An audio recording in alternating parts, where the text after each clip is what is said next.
Assalamualaikum warahmatullahi wabarakatuh. Kami dari kelompok 1 mata kuliah Kurikulum dan Pembelajaran Matematika akan menjelaskan tentang objek matematika dalam pembelajaran matematika. Pengertian objek matematika. Nah, apa sih objek matematika itu? Objek matematika bersifat abstrak, di mana objek tersebut diperoleh dari abstraksi benda-benda konkret. Selain itu, objek matematika juga dapat diperoleh melalui idealisasi dan generalisasi. Menurut Wikipedia, abstraksi dalam matematika adalah proses untuk memperoleh intisari konsep matematika, menghilangkan kebergantungannya pada objek-objek dunia nyata yang pada mulanya mungkin saling terkait, dan memperumumkannya sehingga ia memiliki terapan-terapan yang lebih luas atau bersesuaian dengan penjelasan abstrak lain untuk gejala yang sama. Terdapat 4 objek matematika.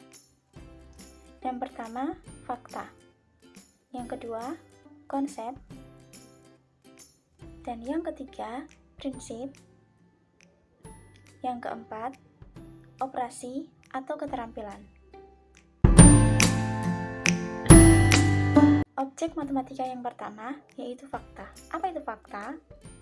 Fakta adalah konvensi atau kesepakatan dalam matematika, seperti lambang, notasi, ataupun aturan. Contoh dari fakta. Sebagai contoh elemen dalam penulisan A elemen G, di mana G adalah suatu himpunan. Simbol ini berarti anggota, sehingga A elemen G dapat dibaca sebagai A anggota himpunan G. Contoh yang kedua, kesepakatan lain seperti garis bilangan, di mana yang kita tahu bahwa di sebelah kiri dari angka 0 akan bernilai negatif, sementara yang di sebelah kanan angka 0 berarti bernilai positif. Objek matematika yang kedua adalah konsep. Konsep adalah suatu ide abstrak yang memungkinkan seseorang untuk mengklasifikasi suatu objek dan menerangkan apakah objek tersebut merupakan contoh atau bukan contoh dari ide abstrak tersebut. Nah, contoh dari konsep yaitu yang pertama, himpunan dan teori himpunan. Himpunan adalah kumpulan dari objek-objek. Objek yang disebut elemen himpunan dapat berwujud seperti sepatu, orang, permen, dan sebagainya, atau yang tidak berwujud seperti karakter fiksi, ide, angka, dan sejenisnya.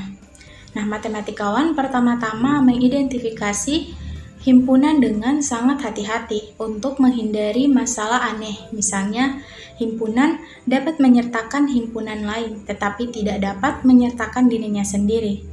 Nah, setelah seluruh konsep himpunan terdefinisi dengan baik, himpunan digunakan untuk mendefinisikan bilangan dan operasi, seperti penjumlahan dan pengurangan, yang merupakan titik awal untuk matematika yang sudah kita ketahui. Kemudian, contoh yang kedua yaitu bilangan prima. Nah, bilangan prima ini adalah bilangan yang memiliki tepat dua pembagi, yaitu 1 dan bilangan itu sendiri. Bilangan prima berlangsung selamanya, yaitu tidak terbatas. Angka-angka dari bilangan prima yaitu 2, 3, 5, dan seterusnya. Kemudian contoh yang ketiga adalah angka 0. Konsep 0 sebagai angka muncul secara independen di beberapa tempat berbeda.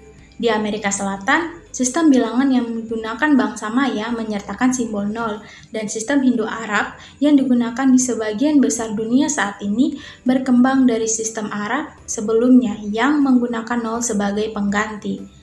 Kemudian contoh yang keempat yaitu pi.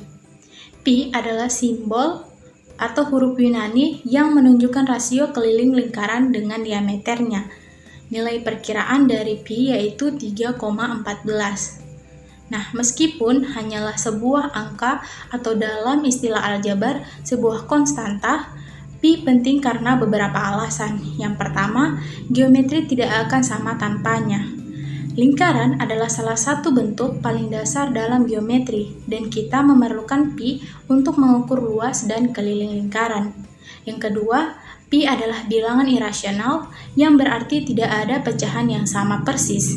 Yang ketiga, pi ada di mana-mana dalam matematika. Salah satu contohnya adalah trigonometri, studi tentang segitiga. Kemudian contoh yang kelima yaitu kesetaraan dalam matematika. Nah, tanda sama dengan sangat umum dalam matematika sehingga hampir tidak pernah diperhatikan. Tetapi itu mewakili konsep kesetaraan ketika suatu hal secara matematis sama dengan yang lain yang merupakan salah satu konsep matematika terpenting yang pernah dibuat. Pernyataan matematika dengan tanda sama dengan adalah persamaan. Objek matematika yang selanjutnya yaitu prinsip. Prinsip adalah pernyataan yang biasa dikenal sebagai aksioma atau dalil. Prinsip adalah suatu pernyataan yang memuat suatu hubungan antara dua konsep atau lebih. Misalnya, prinsip keteraturan yang menyatakan bahwa keteraturan itu penting. Contoh lain. Contoh yang pertama, sifat komutatif dan asosiatif. Sifat komutatif dan asosiatif dalam aritmetika merupakan suatu prinsip. Contoh yang kedua, teorema Pitagoras.